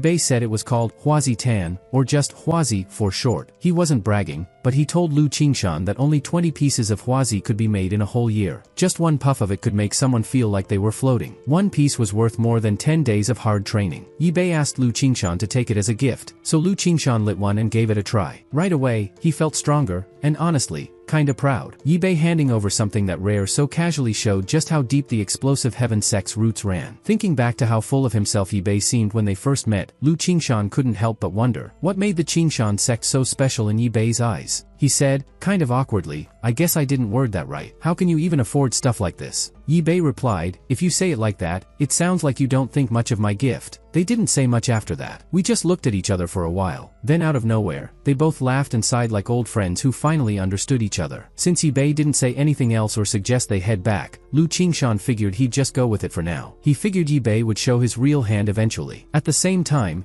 Bei was thinking that if someone like Lu Qingshan could read him so easily, he wouldn't be the leader of the explosive heaven sect. The Qingshan sect folks ate and drank like there was no tomorrow. That night, Lu Qingshan got so drunk he couldn't even walk straight. Drunk and emotional, Lu Qingshan said, "Man, the whole world envies your talent. In just 30 years, you've become top tier, like a dragon or phoenix among men." Bei didn't even try to talk to a drunk guy. He just told someone to help Lu Qingshan get some rest. The truth was, Bei had only reached the level of martial emperor by using his clan's resources, not pure talent. He knew how complicated the world could be, people smiling at your face but thinking something else. At the end of the day, people who actually knew right from wrong were the real deal. Later, one of Bei's subordinates handed him a scroll. It was full of info on Lu Qingshan, Zhu Yun, and a bunch of Qingshan sect elders, their personalities, hobbies, and skills. Then the subordinate leaned in and said, "Everything's good, except for Zhu Yun." Bei asked, "What's up with her?" The guy replied, "He's not into pretty faces. He likes that White Lotus type, but we can't find anyone that innocent." Bei laughed and said, "No need to rush. Innocence is basically written all over his face anyway." He also said, "There's a saying, if the villain's good-looking, people will follow their heart over their brain. The subordinate asked, why are we treating this little Qingshan sect so seriously anyway? Yi-Bei said, because they're our backup plan. The Qingshan sect might just be the lifeline of the explosive heaven sect. That night, in his room, Lu Qingshan couldn't sleep. Even the divine weapon had been returned. The martial arts path was full of twists, and powerful weapons were insanely rare. Something still didn't sit right with him. Lu Qingshan figured it made sense that Yi-Bei had taken the knife by force. But now that the knife was returned, he started to think maybe someone stronger than Yi-Bei made him give it back. He kept wondering, why would Yi-Bei grab the knife just to return it later? Then it hit him. When he was locked up, Yi-Bei had gone somewhere. Lu Qingshan suddenly realized Yi-Bei might have gone to meet Yifeng during that time. That explained why Yi-Bei's energy felt off. He guessed Yi-Bei had gotten into a rough situation with Yifeng and was now hiding his injuries. Lu Qingshan became sure of it. Yi-Bei must have run to see Yifeng and got wrecked halfway there. That's why Yi-Bei was going all out to be nice to him and the Qingshan sect. He was just trying to survive. Lu Qingshan thought, if your life's on the line, there's pretty much nothing you won't give up. Now that he'd figured out Yi-Bei's game, he started to feel a little smug. But then his mood dropped. He realized something bad. If Yi-Bei couldn't stand up to Yifeng, and the Qingshan sect got tied up with him, they'd be going down too. That meant his whole sect might get dragged into a disaster with Yi-Bei's. He knew they had to get out, no matter what. He opened his room door, and the first thing he saw? Cat girls. He froze. The cat girls told him Yi-Bei had sent them to serve him. Lu Qingshan silently prayed to Avalokha, the bodhisattva of compassion. He couldn't believe Yi-Bei had somehow found out about his most hidden aesthetic preferences. One of the cat girls asked, why are you chanting Buddha's name if you're a cultivator? The other one said, maybe he's just lost his true nature. Don't fight it, just let us take care of you. Lu Qingshan clenched his jaw and tried hard not to fall into Yi-Bei's trap. He used all his strength to leap away from them, saying he was old enough to be their grandpa. He ended up flying into a freezing cold pool, cursing Yi-Bei the whole way down. Meanwhile, Yi-Bei's subordinate asked, looks like Lu Qingshan figured you out. What now? Yi-Bei replied, can't blame the law. He's good at keeping himself in check, but the rest of his sect? Not so much. He won't be able to control them this time. The subordinate asked, is that Yifeng guy really that scary? Yi-Bei said, Yifeng isn't just a guy. He's not even human. No one knows what he really is, martial supreme, immortal, maybe even god level. Then Yi-Bei laughed and said, Yifeng's power is just on a whole different level. The next day, Lu Qingshan couldn't keep it in anymore. His voice echoed through the main hall as he told the cat girls they were free to go. He said, it's not that I can't handle both of you. I'm just putting the big picture first. Then he declared, loud and clear, that the Qingshan sect would never fall for Yi-Bei's tricks. Some random guy fixing the roof shouted at him for not using the door, but Lu Qingshan didn't care. He stormed straight up to Yi-Bei and called him out. You're shameless, he said, dragging me into your sinking ship just to face Yifeng's wrath with you? No way. I'm not going along with this, and my Qingshan sect definitely won't be teaming up with your explosive heaven sect. Yi-Bei replied, you've been partying for 2 days straight and don't even know what's going on. Things aren't the same anymore. Then he dropped the bomb, we're already in-laws. Even if you don't give in, someone from your sect definitely will. Lu Qingshan couldn't believe it. The entire Qingshan sect had basically fallen for Yi-Bei's sweet-talking charm. He started wondering if he was the only one left still trying to hold on to some shred of purity. Just then, Yi-Bei pointed out 2 people hiding behind the trees and said they were his brother and sister-in-law. He told Lu Qingshan that sometimes you just can't fight fate. Apparently, Zhu Yun, who'd been staying in their sect recently, had crossed paths with his 18-year-old brother, and boom, instant spark. When Lu Qingshan gave him a sharp look, Yi-Bei's brother turned to Zhu Yun and asked if Lu Qingshan didn't like him. Zhu Yun asked Lu Qingshan why he wasn't happy for her. She said it wasn't just her, tons of disciples and even some elders from the Qingshan sect had ended up connecting with people from the explosive heaven sect. She said from now on, the 2 sects would be linked through marriage and would help each other out during tough times. Lu Qingshan realized that everyone in his sect had already chosen their side. If he tried to stop it now, he'd lose everyone's trust, maybe even get hated for it. He'd basically walked right into Yi-Bei's plan. Yi-Bei told him not to be mad, it was already done. He suggested they talk about it later. Lu Qingshan just said he needed to go into seclusion for a day and took the 2 cat girls with him. Then he dipped, leaving Yi-Bei behind. Meanwhile, Yifeng was off in the Shanha Mountains behind Jiangping City. He was looking for a real healing spirit that could help Zhongqing's injury, something super rare that only grows in places with strong spiritual energy, like deep canyons. At the same time, in another part of the Shanha Mountains, a girl was napping on a stone tablet with a book on her face and papers scattered around. Her sister, Mao, woke her up, telling her she needed to stop falling asleep reading that same guy's book. Mao even joked that she might actually be sick. Out of nowhere, the girl mumbled a line from the book. If I had a chance to start over, I'd say, I love you. And if that love had a deadline, I hope it's 10,000 years. Mao just stared, wondering what kind of person wrote something like that. Then someone knocked on their door, which was super weird because nobody ever came out there. Mao told her to go check who it was. At the door, Yifeng explained that he was collecting medicine from the mountain and asked if he could stay the night. Mao told her sister that he was just a regular guy looking for herbs and wanted a place to crash. The girl, by Piao Piao, said it was already risky enough for a mortal to be out here collecting herbs, so she let him in. Yifeng thanked her and then froze for a sec when he saw Piao Piao sitting there, lost in thought. He could tell right away, she wasn't just pretty, she had this calm vibe about her too. After the rain cleared in the quiet mountains, Yifeng looked around and said a poem. It talked about how the weather felt like fall, with a bright moon shining through the pine trees and a clear spring running over the rocks. The bamboo rustled, the lotus swayed by a fishing boat, and he ended it saying it was a place where someone could really relax. Mao gave him a sharp look and told him to come with her. Yifeng smiled and said the scenery was just too nice, he couldn't help himself. Piao Piao was surprised. She couldn't believe someone living in the mountains could write a poem like that. She looked at Yifeng closely, thinking maybe he wasn't just some regular guy after all. She thanked him for the poem, and Yifeng simply said, "You're welcome." Later, as the rain kept falling, Mao walked into Piao Piao's room and said it was done. But when she saw Piao Piao had written down the poem Yifeng said, she raised an eyebrow and asked if she had a crush on him. Piao Piao laughed it off and said she just thought the poem fit the moment. Then she asked Mao to decorate it and hang it up once the ink dried. Mao teased her, saying it sounded like love was in the air. But Piao Piao brushed it off, saying Yifeng was just a regular immortal and they were from two different worlds. She wasn't about to fall for someone just because of a poem. Truth was, her heart was already set on the author of her favorite book. Meanwhile, Yifeng was in the kitchen doing his thing. He chopped up some veggies with skill and tossed them into a pot. About an hour later, the dish started to smell amazing. After tasting it, Yifeng said it would go great with a pot of wine. He took a sip and looked super satisfied. Feeling the vibe, he recited a classic Chinese poem. In front of my bed, the bright moonlight. I thought it was frost on the ground. I looked up at the moon, then looked down, thinking of home. The peaceful moment reminded him of his younger days, hanging out with his friends. Suddenly, someone came up and complimented the poem. It was Piao Piao again. She said she was amazed that someone from the mortal world could come up with that. To answer her, Yifeng simply said the poet's name, Li Bai. But Piao Piao misunderstood and thought Yifeng was talking about himself. He was going to explain, but she jumped in and introduced herself and her sister Mao. Yifeng didn't feel like getting into it, so he just nodded and said hi back. When Yifeng offered some of his food to Piao Piao, Mao told him she probably wouldn't eat it, said it looked greasy and kind of gross. Piao Piao quickly scolded her, saying that was rude. She thanked Yifeng for the offer anyway. Even though Piao Piao didn't really need to eat anymore because of her cultivation, she still did it sometimes just to keep things normal around people. Piao Piao took a bite of Yifeng's food and instantly lit up. "This is amazing," she said. Mao, hearing that, got curious too. It wasn't every day that Piao Piao complimented someone. She rarely praised anyone, not even the top disciples in their sect. So when Yifeng didn't even react to her compliment, she was genuinely surprised. For a second, she even wondered if he was just acting cool on purpose. To Piao Piao, Yifeng seemed kinda interesting. Mao couldn't stop herself from swearing at how good the food tasted, but Piao Piao ignored her and turned her focus to Yifeng. She straight up asked him what he thought of her. Yifeng casually said, "You're as pretty as a fairy. Like, city-destroying pretty." Then Piao Piao asked, "Do you like me?" Yifeng didn't even blink. "Yeah," he said. She wasn't ready for that. Still shocked, she asked, "Why?" Yifeng replied with an old poem from the Qin dynasty. Something like, "On the river island lives a fair lady. A gentleman always longs for her." Piao Piao said the poem was nice, but asked, "If you like me, why won't you even look at me?" She then added, "Maybe you're just saying stuff to sound good." Yifeng simply said, "Even if I like the girl, she's not mine yet. And there's a saying, don't stare, it's impolite." That left Piao Piao totally speechless. She told him she actually learned something from him. Based on how he spoke and the poem he used, she guessed he wasn't from around here. When she asked about his background, Yifeng shut it down immediately. "I don't want to talk about it," he said. Truth was, he couldn't even explain it. His story came from another world, another civilization, and it was tied to a secret system he could never talk about. Piao Piao apologized for being nosy and told him to sit. "I won't bother you," she said and walked off. But before going too far, she turned back and asked, "Do you read books?" Yifeng replied, "Nah, I don't read." She looked at him, disappointed. In her head, she thought, that's a shame. We could have been real friends. The next day, Mao rushed over to Piao Piao. "After I said goodbye to Yifeng, I found a book in his room," she said. Piao Piao paused. She already knew Yifeng had left. That thought made her a little sad. But then Mao said something that caught her off guard. I think he tried to take your book. I saw it on his bed. They checked, and Piao Piao still had her original copy. That meant the book in Yifeng's room was an exact copy. She told Mao, looks like Yifeng left it behind. But Mao still looked unsure. Didn't he say he didn't read? Maybe he had some secret he didn't want to talk about, Piao Piao said quietly. She honestly hadn't expected to have so much in common with someone like him. Then she added, take care of the book. If he comes back, return it to him. Somewhere up in the mountains, Yifeng suddenly remembered that he forgot the book he used as a pillow. Meanwhile, behind Shanhao Mountain, two old men were checking in on Wu Yonghong, asking how he was doing. Wu Yonghong told them that the formation they were trapped in had not only sealed off their powers but also cut them off from any spiritual energy. He asked them why they'd go through all this trouble for someone like him. Even though he was pretty worn out, Shirkwang told him not to say stuff like that. Sun Zhuge added that they probably didn't have much time left, but they still weren't going to leave Wu Yonghong behind. That hit Wu Yonghong right in the feels. Then Sun Zhuge said he was more worried about Yifeng than anything else. Just then, Shirkwang noticed someone heading their way. When they looked closer, they got hyped. It was Yifeng. Yifeng also spotted them. Since regular folks can't see formations, Yifeng was confused why the old guys were just standing out in the rain. He figured he'd walk over and say hi. But right as he stepped toward them, the old men tried to warn him not to come any closer. There were formations around. Yifeng couldn't hear them, so he just waved and thought they were being super friendly. He had no clue why they looked so worked up. As Yifeng walked right into the array, the old men were like, "Welp, it's over for him." They knew this wasn't just one trap. Limo Xie had set up multiple layers of formations, and with all the ancient stuff buried in that area, it was a total maze. Even though Yifeng was strong, they figured he'd still get caught up in something serious if he wasn't careful. But to their shock, Yifeng just strolled right through like nothing was there. When he reached them, he casually asked what they were doing out here. That's when they realized they'd totally underestimated him. Watching him breeze through those traps, they started thinking maybe his cultivation level was way beyond anything they understood. After telling him how long they'd been stuck, Wu Yonghong thanked Yifeng for showing up, but all Yifeng could see was a few puddles, so he thought the old men were just being dramatic and making excuses. Still, since he was already there, he figured he might as well help out. He decided to get rid of whatever formation was holding them back. When Sun Zhuge said they were completely stuck and couldn't move, Yifeng got even more convinced that they were just overreacting. He asked why he had to drag them out of what looked like a weak puddle. That shocked Shirkwang and Sun Zhuge. Only someone like Yifeng would call those dangerous formations a broken puddle. Then, when Yifeng casually pulled Shirkwang out like it was no big deal, Sun Zhuge and Wu Yonghong were totally stunned. Shirkwang couldn't believe what he was seeing. Yifeng not only ignored the formation, but anyone next to him didn't get affected either. He started wondering just how insanely high Yifeng's power must be to pull that off. After they were all out, the three old men thanked Yifeng again. Sun Zhuge then asked him to take a look at Wu Yonghong. But Wu Yonghong, already thinking he couldn't be healed, said they shouldn't bother Yifeng. He figured once the core inside someone breaks down, there's nothing that can be done. After checking out Wu Yonghong's injury, Yifeng said it was kinda serious. Wu Yonghong felt hopeless, thinking, dang, if even Yifeng can't fix this, I'm done. But to his surprise, Yifeng said, yeah, it's bad, but not beyond fixing. Then Yifeng did something weird. He spat on a herb he had prepared and slapped it onto Wu Yonghong's chest. He told him to hold it with both hands. Wu Yonghong was like, really? This sloppy remedy? But suddenly, he jumped up, spun around, and his eyes lit up. His dancing was totally fixed. Wu Yonghong dropped to his knees in front of Yifeng. He knew he could never repay this favor. He said, please let me serve you. I'm down to walk through fire or climb a sword mountain if you tell me to. Yifeng felt kinda awkward seeing him so serious and polite. Seeing how thankful Wu Yonghong was, Yifeng started thinking, man, people from other worlds really know how to show gratitude. He told him, alright, you can help me out sometime. There's a piece of empty land behind my martial arts gym. I was planning to plant something there, just casually. Wu Yonghong immediately said, thank you, I'm all in, even if it costs me everything. Sun Zhuge and Shirkwang were super jealous. They figured Wu Yonghong just secured a spot with endless perks by sticking with Yifeng on this mountain journey. But Yifeng told the old guys to just head back to Jiangping City. Wu Yonghong suggested they all go together, saying they could help carry stuff. But Yifeng thought, these old dudes can't even walk over a muddy hill. They probably just want a free ride up the mountain. He knew bringing them would be a huge hassle. So Yifeng straight up dipped. He ran off, telling the old guys, just go back. You'll only slow me down if you come along. Wu Yonghong watched him leave with stars in his eyes. To him, Yifeng's back looked like a rising sun, calm, powerful, like nothing in the world could mess with him. Later that day, a crow named Hao went up to a centipede and asked how the true healing spirit grass was doing. The centipede said it had fully grown and was ready to be picked up anytime. He also mentioned their demon lord had been in seclusion for 2 days, but once he was out, he'd probably come get the grass himself. Hao reminded the centipede how important the spirit grass was and told him not to mess up guarding it. Suddenly, Hao noticed someone reaching for the spirit grass. Yifeng was relieved to finally find it since it was what he needed to save Zhongqing. Hao quickly flew at him to stop him. As the crow came flying at him, Yifeng moved to the side and casually swatted him away. Hao was stunned. He couldn't believe a regular human dodged him so easily. While Hao was still wobbling midair, Yifeng glanced at him and wondered where this random bird even came from. Frustrated, Hao used his move called Deadly Rising Tornado to hit Yifeng, but Yifeng wasn't impressed. He even thought something might be off with Hao's brain. Hao was shocked again. His attack straight up disappeared. So, he went all out and charged at Yifeng with full power. But Yifeng had enough. He just grabbed a shovel and smacked Hao with it. Hao's body fell off the cliff, totally knocked out. The centipede stood there, frozen, watching the whole thing. He couldn't believe Hao got finished off by a guy with a shovel. And since he couldn't do anything about Yifeng taking the spirit grass, he decided to go report it to their demon lord right away. Next up, Yifeng was planning to find a different kind of spirit grass, one that grows near water, called the water spirit grass. He saw a water cave on the map and decided to check it out. Meanwhile, deep inside a cave, the demon lord's voice echoed loudly. He just found out someone had taken his true healing spirit grass and was seriously mad. He asked the centipede who did it, and when he got the answer, his energy shifted hard, his whole vibe turned intense. He told the centipede to take him straight to the one who did it. At the same time, Yifeng was already making his way toward the water cave. Later, the demon lord stood near Hao's lifeless body and asked where Yifeng was. The centipede said Yifeng was still there when he left. That made the demon lord so angry that steam came out of his nose and he stomped the ground, yelling out words that were definitely not PG. Then, he transformed into a giant humanoid form, and the centipede looked like he was about to panic hard, worried he might get crushed by accident. Still heated, the demon lord shouted that a regular human had dared to take his stuff. Then he called for the 18 demon kings. Within seconds, a bunch of powerful figures showed up at the mountain peak. They asked why they were summoned. The demon lord told them someone had come to Shanhao Mountain, taken the healing spirit grass, and finished off Hao. He ordered them to find Yifeng within 30 minutes and bring him back alive. He made it clear he wanted Yifeng in front of him, so he could personally deal with him. The 18 demon kings quickly split up to follow the demon lord's orders and look for Yifeng. While the demon lord was thinking about what to do with the centipede spoke up fast. He offered to guard the water spirit grass since the demon lord was about to break through and couldn't risk anything going wrong. The demon lord agreed and told him to come back to the cave first. He wanted to absorb the water spirit grass's energy before dealing with Yifeng. When they got to the water cave, the demon lord noticed the grass had fully matured. He told the centipede to go back to his original form and build up his energy before entering. But as soon as they stepped inside, they heard someone say how lucky they were. It was Yifeng. He had just finished picking the water spirit grass and let out a sigh of relief. The demon lord froze. He stared at Yifeng with his mouth open, completely shocked. The centipede said, "That's the guy who took your healing spirit grass." The demon lord couldn't believe it. He had been searching everywhere and never expected Yifeng to show up right in his cave. When he saw Yifeng putting the water spirit grass into his bag too, his anger exploded. He jumped at Yifeng, ready to finish him, but midair, his power suddenly disappeared. Yifeng had stepped on him. Yifeng blinked and looked down at the giant tortoise under his foot, not realizing it was actually the demon lord. The demon lord, stuck in his tortoise form, was in shock. He couldn't believe a human was stepping on him. His energy flared up again, and he launched another attack. But Yifeng picked him up and slammed him into the ground. The tortoise was stunned. He couldn't believe his power wasn't working against this guy. He started wondering if Yifeng was some kind of top-tier expert like a martial supreme or something. He didn't know what to do. It was the worst situation he'd been in since becoming a demon lord. Then Yifeng turned around and saw the giant centipede lying there. He was totally surprised. The demon lord watched the centipede pretending to be dead without hesitation. Yifeng stared at the centipede and wondered how it could have just died like that. The demon lord, still on the ground, started thinking, should I fake being dead too? He figured, why not? Nobody would know. So he dropped down and played dead. When Yifeng looked over and seemed to believe it, the demon lord felt relieved. He thought the danger was over. But then Yifeng said, "Whoa, this big ol tortoise might actually make a great tonic. I'll take it back and make some soup. That should help Zhongqing recover." The demon lord got so scared, he just collapsed. Yifeng continued on his journey, now looking for the Yunlu flower. It wasn't easy to find, so he just wandered around hoping to get lucky. Later that night, the centipede, named Night Breeze, called the 18 demon kings together. He told them something really bad had happened. Their demon lord, Bogu, was about to be turned into soup. The demon kings looked at each other, confused. One of them asked Nightbreeze what was going on. Nightbreeze explained that the human they'd been hunting had somehow broken into Bogu's lair, grabbed the water spirit grass, and was now planning to cook Bogu into soup. He added that he had fought Yifeng for 300 rounds and lost both his legs in the process before escaping to warn them. The Leopard King didn't buy it. He said, "There's no way a centipede like you fought the guy who grabbed Bogu for 300 rounds. That just doesn't add up." Nightbreeze quickly replied, saying that the reason he didn't last that long was because he was already super tired after the fight with the Demon Lord. He barely had any strength left. The Leopard King and the Eagle King looked at him, a bit unsure at first. But then they admitted they were impressed by his bravery. The Leopard King said, "Alright, don't take what I said too seriously. You did your best." The Eagle King added, "Yeah, we all know you tried hard to protect the Demon Lord." The Leopard King told him to rest and let them handle the rescue. Nightbreeze didn't argue. He quickly dipped out. The two kings watched him leave, slipping away real fast. Bogu's capture was a big deal for the 18 Demon Kings, so they knew they had to act fast. Based on what Nightbreeze said, the Eagle King guessed that Yifeng was probably stronger than Bogu, but not by a lot. Otherwise, Nightbreeze wouldn't have lasted as long as he did. The Monkey King agreed but said Yifeng still seemed way too strong for them to handle. He added, "Honestly, I'm more curious why Yifeng went through all this trouble to grab the Demon Lord and try to turn him into soup." The other Demon Kings felt completely embarrassed. To them, Yifeng's actions weren't just random. They felt like a straight-up challenge and a slap in the face to all the demons living in Shanhao Mountain. One of the Demon Kings said that humans were always super focused on revenge, and maybe that's why Yifeng wanted to turn the Demon Lord into soup. The Leopard King agreed, saying it didn't matter what the reason was, Yifeng clearly wanted to take them down one by one. He told everyone they needed to report this to the other Demon Lords in nearby territories and ask for backup. Since the situation was getting out of hand, the other Demon Kings agreed right away. Within a day, they had reached out to the rest of the Demon Lords across Shanhai Mountain. Sure enough, all the Demon Lords decided to let go of their usual grudges and team up. The entire mountain came together and issued an extermination order against humans. Meanwhile, Yifeng was still out in the mountains, grumbling about how hard it was to find the Yunlu flower. At this point, he was pretty sure he was lost. He cursed the guy who gave him the map and even wished the guy would have a son with no butt. Then Yifeng noticed a bunch of people gathered ahead. He didn't know what they were doing, but figured he'd go ask for directions. Before he could get close, two cultivators riding flying swords stopped him. Yifeng said, "Hey, I'm just trying to find the way out of the mountain." One of the cultivators replied, "I don't know. Just get out of here." That attitude annoyed Yifeng. He said, "No need to be rude. I'm just asking a question." Just as the cultivator was about to do something about it, a woman named Li Renhao showed up and asked what was going on. The two cultivators quickly apologized and said they'd handle it. Li Renhao looked at Yifeng for a second and said she could tell he was immortal. She figured he had wandered into the wrong place by mistake. So she warned him, "If you want to make it out alive, stick to the mountain road. Don't go into the jungle." Yifeng thanked her and left right away. As he walked, he looked around and thought the mountain didn't seem all that bad, just a few wild animals here and there. He figured maybe the cultivators were just overly cautious by nature. Later that day, the demons officially released the order to take out all the humans in the mountains. The cultivators started running for their lives as a huge wave of demonic beasts came charging after them. Li Renhao noticed the chaos behind her and turned around, wondering what was going on. That's when the Eagle King showed up and tried to strike her, yelling that all humans had to go. She was shocked to see a demon lord but reacted fast. She drew her sword and slashed at his claws, then jumped back. None of this made sense to her. Sure, there were always demon beasts around here, but never this many all at once. When she looked behind her, she saw the cultivators being taken out one after another. She was even more stunned to see two more demon kings join in. All around her, cultivators were screaming and calling for help as they got overwhelmed by the beasts. A giant snake tried to bite her head while she was lost in thought, but she grabbed it and used her soul search technique. She was shocked by what she found. There was someone incredibly strong behind all of this. The demon kings, seeing her get distracted mid-fight, looked down on her for losing focus. Later that day, Yifeng was just happy he finally made it out of the mountains. He spotted a pond up ahead and smiled. It felt amazing when he dipped half his body into the water. A few moments later, he suddenly heard a splash. He thought it was just a rock, but then a woman floated up out of the water. Yifeng froze. His eyes got wide as he stared at her. He felt so confused that he literally asked the sky if it had just dropped her down for him. His hand shook as he reached out to touch her. Some time later, near a campfire, Li Renhao was lying on the ground, still unconscious. When she slowly opened her eyes, the first person she saw was Yifeng. She was surprised to find out he was the one who saved her. Yifeng offered her a fish and said it would help her body recover. But Li Renhao shook her head. She said, "That kind of stuff doesn't work for me. I'm a cultivator." Yifeng panicked a little, thinking maybe she was after the tortoise he had with him instead. But Renhao just thought to herself how ridiculous that was. As a cultivator from the Royal Sword Sect, she clearly didn't care about regular food. She asked, Why'd you even come into these mountains? Yifeng replied, there's nothing here to be scared of. Renhao could tell he wasn't going to listen to reason, so she told him to finish eating and leave as soon as possible. If you don't get off this mountain, you're not gonna make it. Something major is going on here, stuff regular people can't even imagine. Yifeng said he couldn't leave yet. He still needed to find herbs, but he was curious now, so he asked, what actually happened? Renhao wanted to ask why Yifeng was gathering herbs, but she let it go. She figured if he knew how dangerous things really were, maybe he'd stop before it was too late. She said, there are tons of demonic beasts in the Shanha mountain range. The strongest ones have reached the level of demon emperors. The most powerful of them are called demon lords. Then she explained, something happened to the demon lord who controls a huge part of the mountain range, Bogu. She added that Bogu had trained under the 8th king and had lived a long time, making his power really deep and strong. Yifeng didn't understand most of what she said, but he thought it all sounded pretty wild. Renhao continued, but even someone like Bogu got taken down by a human. A seriously powerful human. He broke into Bogu's lair alone, grabbed all his treasures, and captured him. Yifeng's face went pale. He asked, what's he planning to do with Bogu? Li Renhao told Yifeng that the person who caught Bogu said he was taking him home to make soup. Yifeng was stunned. He didn't expect someone that strong to have the same weird hobby as him. Renhao explained that this was exactly what made all the demon beasts in Shanha Mountain freak out. With help from a bunch of other demon lords, they ordered every beast in the region to target all humans. But since they still hadn't found the person who captured Bogu, the disciples of the Royal Sword sect got caught up in the mess. Renhao could tell Yifeng was just a regular immortal. She was sure that once the demon beasts found him, he wouldn't make it. She warned him again to head down the mountain as soon as possible. She said that since she was already being tracked by several demon kings, she couldn't protect him if he stuck around. Yifeng suddenly asked her to wait. Since she still had injuries, he offered her some herbs. Renhao thanked him but said his stuff wouldn't help her. Yifeng thought about it and figured the mountain probably wasn't that dangerous anyway. He hadn't run into anything serious in the last few days. He did remember running into a few wild beasts, but he didn't think they were much of a threat. 2 days later, the forest floor was covered with the remains of demon beasts. Renhao was running around, trying to find a place to hide and heal, but the whole mountain was blocked off by demon beasts. The only person missing was the one who started it all. Renhao figured she was the only one left alive. She was almost sure Yifeng had already finished off, especially since even she, a martial king, barely made it. She thought, if Yifeng had run into even a low-level demon, he wouldn't have made it out. Then, out of nowhere, Yifeng strolled by, singing like nothing happened. Renhao was completely shocked. Her eyes widened, and her jaw dropped. In the last 3 days, she only survived because of her skills and a lot of luck. But Yifeng? He looked totally fine. Not a scratch on him. Not even a speck of dirt. She started wondering if maybe the demon beasts couldn't use weapons or were just blind. Yifeng saw her and waved awkwardly. Hey, is that you? He asked. Renhao looked him up and down, totally confused. She mumbled to herself, I can't believe this guy's still alive. Yifeng felt a little insulted and said so. Renhao quickly apologized, saying she was just surprised and didn't mean anything by it. Yifeng started thinking Renhao was kinda dramatic. The mountains weren't nearly as bad as she made them sound. But still, he appreciated that she tried to warn him. He handed her one of his homemade insect repellent pouches and said it worked pretty well. Renhao didn't believe something like that would be useful to a cultivator, but she figured Yifeng had just gotten lucky so far. She still thought he probably wouldn't last much longer. But to be polite, she accepted the pouch. In her mind, it was like a final parting gift for someone who probably wouldn't be around much longer. Later that evening, around sunset, one of the demon kings said that under the extermination order, everyone on the mountain had been wiped out, except for one human, a martial king who was still alive. But then, a little demon reported that another human had been spotted. The Eagle King told the demonic beasts to find this person, whether it was the one they were looking for or not. Either way, he said, the human needed to be finished off. The beasts immediately spread out to search the area. The Eagle King took to the sky to scan the mountain himself, but then something unexpected caught his eye. It was Nightbreeze, the centipede. The Eagle King thought Nightbreeze was supposed to be recovering in the cave. He asked what he was doing out here. Nightbreeze was surprised to see the Eagle King too, but quickly said that after hearing their demon lord got captured, he couldn't just sit in the cave. So, he came out to look for any signs of Yifeng. The Eagle King asked if he'd found anything. Nightbreeze confidently said yeah, he definitely felt something and was pretty sure Yifeng was nearby. He figured as long as he stayed calm, the Eagle King wouldn't figure out he was trying to sneak away. The Eagle King didn't say anything at first, which made Nightbreeze a little nervous. But then the Eagle King told him he was loyal and worthy of serving the 6 demon lords. He also mentioned that, according to a reliable source, a human really was nearby, though they still weren't sure who it was. The Eagle King told Nightbreeze to come with him to check it out. Nightbreeze had no choice but to say yes. As they got closer to the spot, one of the demonic beasts beasts told them they'd found the human, but they couldn't get too close because the whole area was poisoned. The Eagle King turned to the Snake King and said they'd probably have to handle it themselves. He also pointed out that since Nightbreeze had worked under multiple demon lords, his power had to be above average, so he should tag along too. When they confirmed that Yifeng was just a regular human, the Demon Kings and some beasts charged in. But Nightbreeze realized something was off. The poison wasn't normal. He started wondering how a regular guy like Yifeng had access to something strong enough to keep even lower-level demons away. As they moved in, Nightbreeze saw Yifeng's back and instantly recognized him. His face went pale, and he began to panic. Then, out of nowhere, he just dropped to the ground. The Eagle King and Snake King were confused and asked what he was doing, but Nightbreeze didn't answer. So they ignored him and kept going, changing into their huge forms. They were locked in on Yifeng, but suddenly caught a strange smell. The Eagle King and Snake King both started shrinking and looked totally confused. They had no idea what was happening. A little later, right around when the sun started to set, Yifeng woke up from a good nap. Around him were the bodies of bugs and some animals. When he saw them, he cursed under his breath, surprised at how strong his homemade repellent really was. He'd only meant to keep snakes and insects away, but apparently, it worked on deer, pangolins, and who knows what else. His mouth was full of blisters from eating too much grilled food lately, so he figured, why not? Might as well make some snake soup. Meanwhile, the Eagle King was getting nervous about the Snake King. The poison was gone now, and he wasn't just gonna sit around and wait to be finished off. Then he spotted something and froze. It was the Tortoise Demon Lord, Bogu. The Eagle King recognized him right away but still couldn't believe it. Back on the ground, Yifeng was just excited to see an eagle, thinking it might make dinner even better. He still hadn't noticed the danger around him. Nightbreeze, hiding in the bushes, slowly crawled away. Once he got far enough, he made a break for it, but ran right into someone. It was the Leopard King. Nightbreeze knew he was in trouble. If the others found out the Eagle King and Snake King were gone and he was the only one who made it out, it wouldn't end well. So, thinking fast, he forced himself to cough up some fake blood and said, "Don't ask me anything. Just go. Yifeng's in worse shape than I am." The Leopard King asked what was going on. Nightbreeze said that he, the Eagle King, and the Snake King had tracked the human down. They fought him together, and the other two didn't make it. Nightbreeze claimed he'd used every bit of strength left to escape and come report, at the cost of 3 of his legs. The Leopard King believed every word. He said Nightbreeze was loyal and should rest while they handled the rest. He then gave the order to attack and finish Yifeng for good, thinking he was already barely hanging on. Yifeng, still relaxing nearby, suddenly noticed movement in the bushes. He quietly picked up his shovel and kept an eye on the spot. A second later, the demonic beasts charged into the open. But before they could reach Yifeng, they spotted the demon lord Bogu hanging from a tree branch with his tail tied up. The Leopard King was embarrassed. He told the others to save Bogu right away. But just as they got close, they caught a whiff of Yifeng's repellent. The smell hit them hard, and their tongues lolled out as they all collapsed on the spot. That night, Yifeng came back to the open area. It was already dark, and he still hadn't found the Yunlu flower. Then he looked to his right, and cursed again. There were more demonic beasts lying near his basket. He had never meant to make something this strong. All he wanted was to keep the bugs and snakes away. But now, all these creatures were down, and honestly, some of them looked like pretty tasty rare ingredients. He started thinking about how to carry all of it down the mountain. It just felt wrong to waste that much good meat. Out of nowhere, a system message popped up. It congratulated him for activating a new task. Yifeng asked what it was. The system had been gone for so long, he thought maybe it had finally grown a conscience and was about to give him something useful to help him become a cultivator. Even if it wasn't great, he hoped maybe it'd at least help him reach some kind of above top-level status in this world. But nope. The system told him his new task was hunting and cooking practice. Yifeng was super disappointed. When the system asked if he had any complaints, he said yes. For once, the system actually listened and said it would change the task. Yifeng got super excited, thinking the system was finally about to give him a better task. But after a long wait, the system told him he had to practice the guitar until he was as good as an immortal. Yifeng wasn't feeling it. He looked disappointed again. Then the system added that the reward would be a mount. Yifeng totally lost it. He started yelling at the system, annoyed by all the random tasks it had been throwing at him. It always claimed to be useful, but even after doing stuff like boxing and learning to forge, he was still struggling to get by. He asked the system what the point of playing the guitar even was. Was it supposed to help him grow his spirit or something?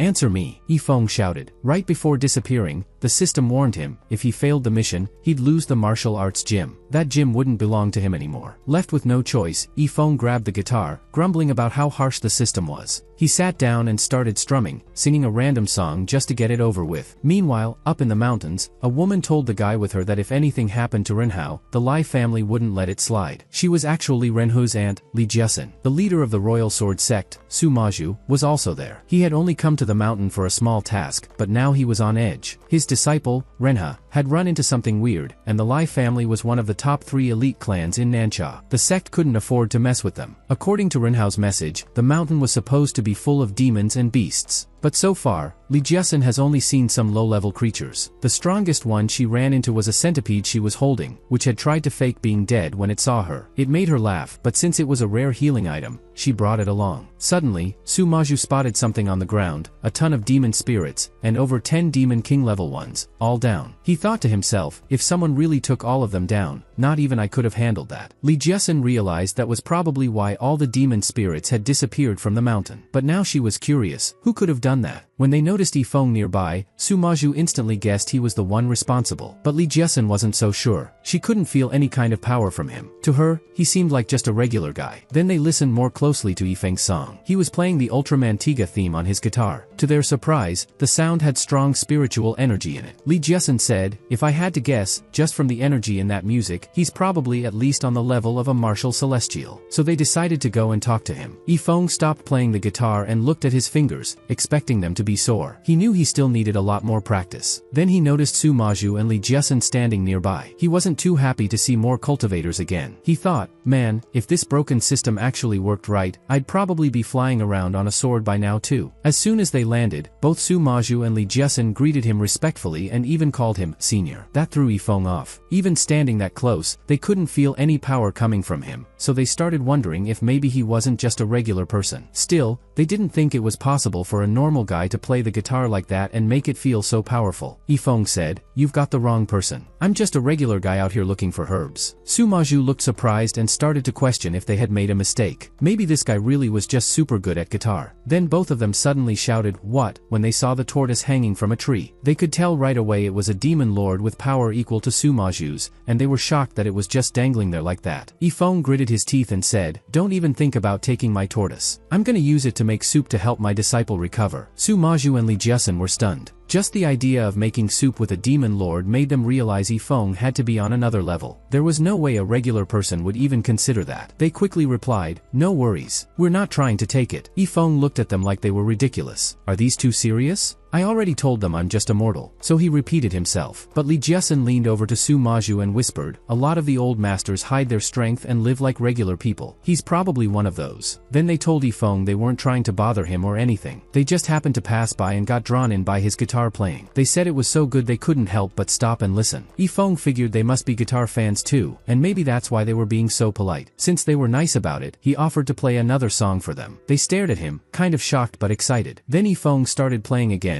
This time it was the theme song from the Water Margin TV show called Hero. It was originally sung by Lu Huan. As they listened, the lyrics hit hard. If you say march, we will march. If you have, I have, we all have. Through wind and fire, no retreat. The song sparked something in them. They felt a huge rush of spiritual energy. Right after the song, they both broke through their bottlenecks, saving them hundreds of years of training. They stood up and said, thank you. We won't forget this. If there's ever anything you need, just say the word. We'd go up to the peak of the mountain or dive into fire if you asked. Yifeng told the two of them to put their clothes on first. He didn't get why they were so thankful, like, all they wanted was to hear him play guitar. Then Yifeng mentioned how tough it was dragging all those beast bodies down the mountain by himself. He asked Li Jiasun and Su Maju if they had any way to help out. The two looked at each other, thinking, with Yifeng's strength, couldn't he just handle that with a wave of his hand? But since he asked, they figured he must have figured out Li Jiasun's real identity, and that she had her family's space ring. Now, this space ring wasn't just some regular storage thing. Normal space rings can only hold lifeless stuff, but her family's ring could even store living beings. That's why Li Jiasun looked a little shocked when Yifeng said, if you can't help, don't worry about it. She felt kinda bad. He'd just given her such a rare chance, and she couldn't even offer something outside her body. So she stopped him and handed over the space ring, saying she hoped it could help. Yifeng took the ring and instantly started loading the beast bodies into it. Su Maju looked at Li Jiasun and asked why she gave up her family's most valuable treasure so easily. Sure, Yifeng was strong and had done them a big favor, but still, was that space ring really worth handing over? Li Jiasun sighed and said she was just taking a gamble. Maybe it'd be worth it. Then Su Maju noticed a shovel nearby and asked if it was a holy treasure. Both of them were surprised. Most people below martial saint level couldn't even touch something like that. It made them start wondering, maybe Yifeng was a martial saint. If that was true, Li Jiasun had totally made the right move giving him the ring. Su Maju was a little jealous now. He wanted to get on Yifeng's good side too. Meanwhile, inside a cave, Li Renhao was focusing her energy to heal. Not long after, Li Jiasun and Su Maju found her. Su Maju asked what had happened on the mountain. mountain. He was confused. Renhao was already at the Martial King level, which should have been enough to keep her safe unless she ran into something major. Renhao said she had checked the mind of a low-level demon, then explained the whole situation. Basically, the demons under the demon Lord Bogu got so angry that they put out a full-on hunt order to find the human involved. That's what made all the beast creatures go wild across the mountains. When Sumaju asked if the demon king she mentioned was a tortoise, Li Renhao looked surprised. She asked how he knew Bogu was a tortoise. Li Jiasun and Sumaju smiled and said they'd actually seen the tortoise, and they'd even met the person she was talking about. They told her the guy was insanely powerful. Li Renhao was shocked. She couldn't believe her aunt and master had really met him. Since Renhao wasn't hurt, Li Jiasun said they should head down the mountain right away. Both she and Sumaju wanted to see Yifeng again. They figured there was no downside to visiting someone that strong. They were also thinking maybe Yifeng would give Renhao an opportunity too, if he was in a good mood. But Renhao told them, I don't really know him like that. Let's not bother him. She also reminded them that she had more important stuff to handle. Li Jiasun and Sumaju disagreed. They said, nothing's more important than meeting Yifeng. If the sky falls and he's on your side, you might still make it through. They tried to make her see that if Yifeng even gave her a little guidance, it could save her a ton of time on her path. And if she gave him something valuable in return, the benefits could last her whole life. Suddenly, Li Jiasun grabbed Renhao's hand and took off flying down the mountain. She had clearly pinned all her hopes on Renhao. Sumaju watched and thought, Li Jiasun really knows how to push people. She's got just the right balance of force and charm. While flying, Renhao asked her aunt to slow down. She said she needed to confirm whether someone was still alive. She told her about a mortal she'd run into a few times lately, someone who didn't seem to take the danger of the mountain seriously. She said the last time she saw him, a whole wave of demon kings and spirits were heading his way. Li Jiasun just said, there's no point worrying. If he ran into those demons, he's done for. Renhao tried to argue that the guy had crazy good luck, but Li Jiasun replied, luck doesn't matter when it comes to life or death. Only real strength gets you through. A few moments later, Li Jiasun and Sumaju landed from their flying swords. They were surprised to see Yifeng still there. It made them think maybe fate really was linking him and Renha together. Li Jiasun warned Renhao not to mess things up. She reminded her that Yifeng was on a whole other level. His mind and power had already reached the realm of reversion. He even called himself immortal. Then, Renhao suddenly remembered the mortal she'd been looking for had been heading in this same direction. Right then, Yifeng recognized her and called out. Li Jiasun and Sumaju looked surprised that they already knew each other. They quickly greeted Yifeng with respect. Renhao, on the other hand, just stood there, totally confused about what was happening. At the same time, over at Yifeng's martial arts gym, Wang Kai was just chilling and yawning when he suddenly got a voice transmission. It told him to be quiet and come over. He instantly recognized the voice. It was the skeleton. That freaked him out a bit. Grandpa Skeleton, you need something? Wang Kai asked. The skeleton wasn't having it. Who are you calling Grandpa? Wang Kai panicked and quickly switched gears. Oops, my bad. I meant brother. You're totally handsome, charming, majestic, just straight up boss level, he said. Then there was a pause. Are you serious? The skeleton asked. Wang Kai had no choice but to keep hyping him up. Bro, even before you showed up, I felt that crazy powerful aura. I was like, who is this absolute legend? Then when you appeared, boom, lightning vibes, full-on main character energy. Your whole vibe, that flexible attitude, it's like you're the blueprint for the strongest beast in the game. He kept going. Ever since that moment, I decided I want to be just like you. You're my role model now. The skeleton was clearly loving it. Alright, you really get me, he said. From now on, you're my guy. If you ever need help, just hit me up. I got you. Wang Kai got all touched by that. Then the skeleton told him to lift the well cover. Since Yifeng wasn't around, the skeleton was ready to handle the folks who were about to show up. Wang Kai nodded. If Yifeng's not here, I'll just do what you say, bro. But the moment he cracked the lid open, a beam of light shot out and blasted both the lid and Wang Kai away. At that moment, the skeleton's bones, arms, legs, ribs, pelvis, all flew in from the different spots where Yifeng had sealed them. They started assembling themselves in the middle of the gym. Wang Kai just stood there, eyes wide, totally stunned. The bones snapped together, arms locked onto the ribs, legs onto the pelvis, and finally, the skull zoomed over and clicked into place. The eye sockets lit up with this intense glow. Wang Kai was impressed. Whoa, he said, just staring. But then the skeleton paused. It was missing its spine. Without missing a beat, Wang Kai ran over and grabbed this long thing Yifeng had been using to hang clothes. Will this work? Turns out, it did. Once the skeleton was fully rebuilt, it put on its robe. Wang Kai looked it up and down and said, dang, bro, you look awesome. If I wasn't a dude, I'd probably fall for that black robe look. Out of nowhere, the skeleton suddenly tried to kick Wang Kai. He just closed his eyes, thinking it was too late to dodge. Everything went dark for a second, and when he opened his eyes again, he was floating in the air, outside the busy city of Jiangping. Meanwhile, back in the Shanha Mountains, Li Renhao finally realized the guy standing in front of her was the same mortal she'd been looking for. When she saw Yifeng's face and familiar figure, she turned to her aunt and asked, wait, is he the senior you were talking talking about? Li Jiasun told her off for being rude and told her to greet Yifeng properly. While everyone was making a fuss, Yifeng just stood there quietly, watching. When Li Jiasun and Su Maju saw his face, they both thought, "Welp, this might be the end." Rinhao was still unsure and wondered if her aunt and master had just been tricked by Yifeng. Then Yifeng smiled and said, "You helped me out earlier, Li Jiasun. I totally forgot that a man should repay kindness." He thought to himself that Li Jiasun and Su Maju had probably dragged Rinhao here on purpose, hoping he'd return the favor by helping her. But Su Maju and Li Jiasun quickly said, "Nah, no need to be polite. We're lucky you even cared about those small things." They added that Yifeng's song alone was worth way more than anything they gave him. Yifeng didn't really buy it, but he didn't argue. Instead, he turned to Rinhao and greeted her. Rinhao didn't say anything. She still believed he was just a regular guy with no cultivation. No way he could be some elite expert. Since she wasn't reacting, Yifeng gave up and left her alone. Then Rinhao told her aunt and master, "I'm telling you, that master you guys met and the lucky mortal I ran into? Same person." She said maybe they were just too strong to notice, and she'd been too weak to see Yifeng's true strength. Li Jiasun told her to look closely at the tortoise stuck in the tree. While Su Maju was going on about how lucky the Lai family was, Rinhao stepped in to check it out. At first, she was about to say it looked totally normal, but then she noticed something weird. Li Jiasun said, "Yeah, you're right. That tortoise in Yifeng's hand is Demon Lord Bogu, the one you were talking about." Rinhao immediately started sweating. That's when it hit her, Yifeng didn't survive on that mountain by luck. The beasts there didn't see him as a threat. They just knew better than to mess with him. Suddenly, she dropped to her knees. Yifeng looked at her and asked if she was feeling sick or just tired. Rinhao figured he thought she was just being weird, and honestly, she was relieved. She'd rather seem ridiculous than be as clueless as Bogu. She quickly apologized for being rude and finally gave him a proper greeting. Yifeng just said, "No big deal. There's no danger in those mountains. I wandered around and came out just fine." Rinhao felt super embarrassed, but Yifeng seemed happy. He thought to himself that he'd gained a lot from this visit and started getting a pretty good impression of Rinhao. Li Jiasun and Su Maju noticed and figured this was a great opportunity. Li Jiasun suddenly jumped in and said, "Yifeng, you really are kind and generous. Rinhao's been gifted and sharp since she was a kid. She's been ahead of most people her age when it comes to cultivation." Su Maju told Yifeng that even though Li Rinhao was his only student, her talent still surprised him. Yifeng nodded at the compliment but just said he had stuff to take care of and left. He was actually kind of annoyed. He felt like Li Jiasun and Su Maju were low-key mocking him since they all knew he was just a mortal who couldn't cultivate. To him, it felt like they were flexing on purpose. Li Jiasun looked disappointed. She knew someone like Yifeng was a once-in-a-lifetime encounter, and now that she'd finally met him, she wanted to pass that blessing on to Rinhao too. Rinhao tried to act chill and said there was no need to feel bad, Yifeng was just built differently. But inside, she was sad, thinking she might never see his calm smile or how he moved like someone playing 4D chess from miles away. Then it hit her, Yifeng had already given her something. She told Li Jiasun, "Wait, he gave me this bug-repelling sachet." But back then, she thought he was just some regular guy, so she didn't think much of it. Later, when a bunch of demonic beasts were chasing her, she must have dropped it without noticing. Li Jiasun and Su Maju instantly freaked out. They knew that everything Yifeng used was probably a holy level treasure, so even that little sachet could have been priceless. Su Maju got so mad, he nearly lost it, and Rinhao just froze. She realized that while normal clan treasures could spark huge conflicts, holy treasures were on a whole other level, the kind of thing that could shake the world. Li Jiasun told Rinhao, "You didn't just mess this up for yourself, you messed it up for the whole Lai family and the Royal Sword Sect." Rinhao said she'd go find it, no matter what. She promised to bring the sachet back. But the problem was, holy treasures didn't give off any energy, so they were impossible to track. You had to spot them by eye. And with how massive the Shanha mountain range was, Li Jiasun didn't believe Rinhao could find it on her own. Su Maju said he'd send out a command to all disciples of the Royal Sword Sect to help search the mountains. Li Jiasun added that she'd alert everyone from the Lai family to scan the area and not miss a single inch. They were dead set on making sure that sachet didn't end up in someone else's hands. That night, groups from all over rushed into the Shanha mountains. Once word got out, every major cultivation sect jumped in too, but none of them really knew what they were chasing. The next day, Yifeng finally found the Younglu flower. With all the herbs he needed collected, he said his trip through the mountains was officially over. He was hyped to get back and see Zhongqing and Wang Kai. Back to the night when Wang Kai let the skeleton loose, he realized they had landed in the Qingshan sect, even though it felt like they'd traveled 1,000 miles in a second. He looked at the skeleton and said, "Bro, to you, even the edge of the world is just a thought away." The skeleton was chillin' in a rocking chair. As they waited, Wang Kai told him, "Your skills are unreal. You honestly remind me of Yifeng. Must be that next level aura or something." The skeleton told him to shut up and just wait for the show to start. A few minutes later, 3 figures riding a cloud appeared in the sky. One of them, Lu Qingshan, looked at Yi Bei and said, "You already tricked my student into marriage. What more do you want now?" Yi Bei told Lu Qingshan he was misunderstanding things. Zhu Yun and Xiao were just close, nothing more. But Lu Qingshan wasn't having it. He told Bei to stop following him around, warning that even with his help,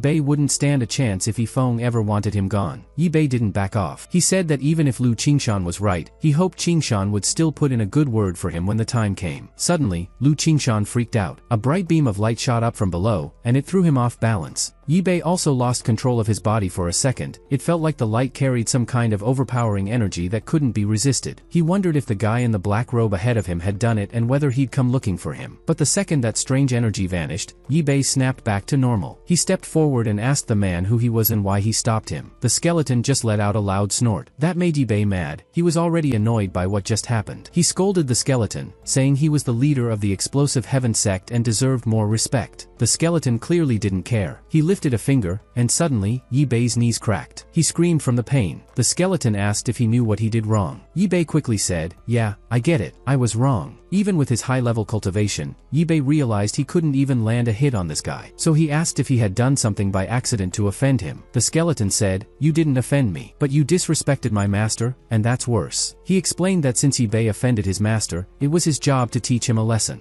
Bei got confused. He thought, no way I'd ever disrespect someone stronger than this skeleton, unless I was blind. Then he remembered, he actually had been blind once. That's when it clicked. Yifeng was the skeleton's master, which meant Yifeng was way more powerful than he'd ever imagined. Bei started panicking. He knew that if this skeleton wanted to end him, there was no way he could fight back. Wang Kai and the skeleton saw that Bei finally understood. They told him it was already too late. He'd messed up, and now, even his servants and janitors were going to dish out the roughest punishment. Hearing that the skeleton was working for Yifeng, Lu Qingshan told Zhu Yun not to get involved. But when Zhu Yun asked if they should leave, Qingshan didn't answer. Bei shouted again as the skeleton clenched his fist. He begged for another chance, saying that a fortune teller once told him he was meant for greatness and would live a long life. He even said he could cook, clean, and warm the bed if needed. Lu Qingshan and Zhu Yun dropped to their knees too. At that moment, kneeling felt like the only way to stay alive. Wang Kai walked up and said, "Bro, you're honestly hurting my eyes right now." Bei turned to Lu Qingshan and begged him to step in, but Lu Qingshan replied, "Nope, I'm not helping you." Zhu Yun tried to say, "But Bei's your brother-in-law." Before she could finish, Lu Qingshan slammed her face to the ground. "Idiot," he said. "That thing standing in front of us? That's death itself. If we go against it, we're all done." He told her that their only shot at surviving was to stay down and not move. Bei had always been proud, even cocky. But now, facing this kind of unstoppable force, all that pride vanished. He lowered himself, cried, and begged for one last shot. The skeleton told Bei that if he really wanted forgiveness, he should have shown some sincerity from the start. Wang Kai could tell that even if the skeleton forgave Bei, that didn't mean Yifeng would too. Bei quickly pulled everything out of his space ring, trying to offer whatever he had. But when the skeleton looked at it, he said, "This stuff? It's all trash." Then the skeleton told him to go find like 800 to 1,000 rare treasures, specifically spiritual treasures.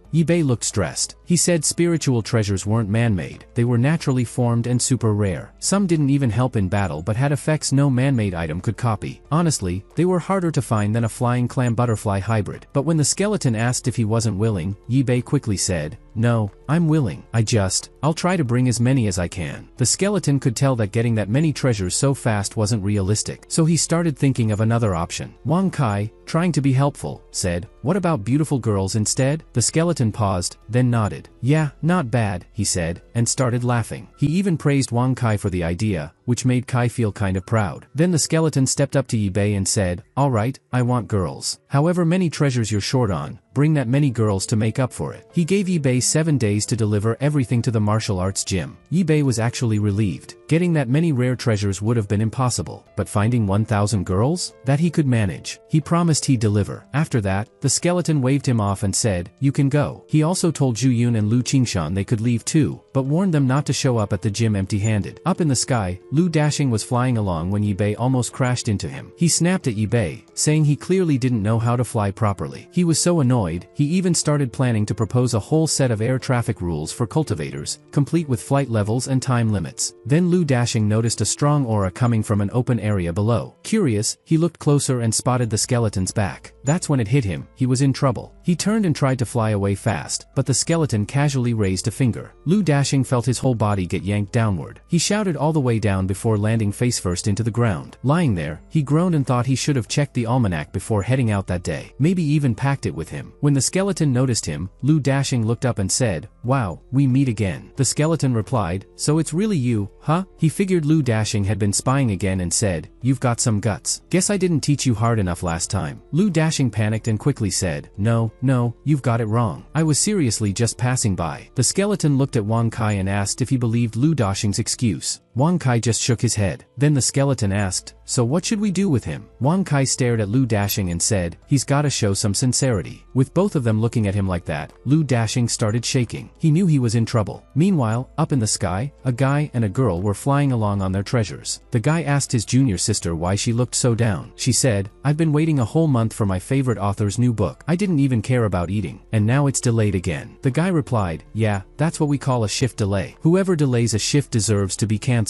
Then he tried to cheer her up by saying he'd take her out for chicken wings later at Drunken Fragrance restaurant. She perked up and said, "Okay, I'll turn my sadness into hunger." But before they could chill, Lu Dashing came flying between them, gritting his teeth and looking miserable. The two of them just froze, staring awkwardly as he zoomed by, yelling. Back below, Wang Kai was still admiring the skeleton and said, "You look super cool right now. I told you Lu Dashing's outfit would suit you." The skeleton snorted and said, "Let's head back to the martial arts gym." Then he told Wang Kai to start getting ready for the grand ball. The next day in Jiangping City, Yifeng's martial arts gym was lit. It sounded like a huge party. In the middle of the gym, the skeleton was chillin' in Yifeng's rocking chair, enjoying a show of music and dancing from a bunch of pretty girls. The girls moved to the beat, trying hard to impress him. The skeleton was loving it. Wang Kai leaned over and asked, "You think this is the right vibe?" The skeleton replied, "Couldn't be better." He tossed gold coins in the air and said, "Sing, dance, and go wild." The place was buzzing. One of the girls leaned close and said, "You're cute. You've got such a light vibe. No wonder you're enjoying this." Another girl added, "For a whole bucket of gold coins, I'll hang out with you all night." Wang Kai freaked out a bit and said, "We should probably wrap this up. If Yifeng comes back, we're finished." The skeleton's face changed when he heard Yifeng's name, but he was too into the party and said, "Don't mention him right now." Right after that, he started sweating. The girls screamed when the skeleton suddenly pushed them away and jumped up. Wang Kai gasped and said, "Wait, is he running?"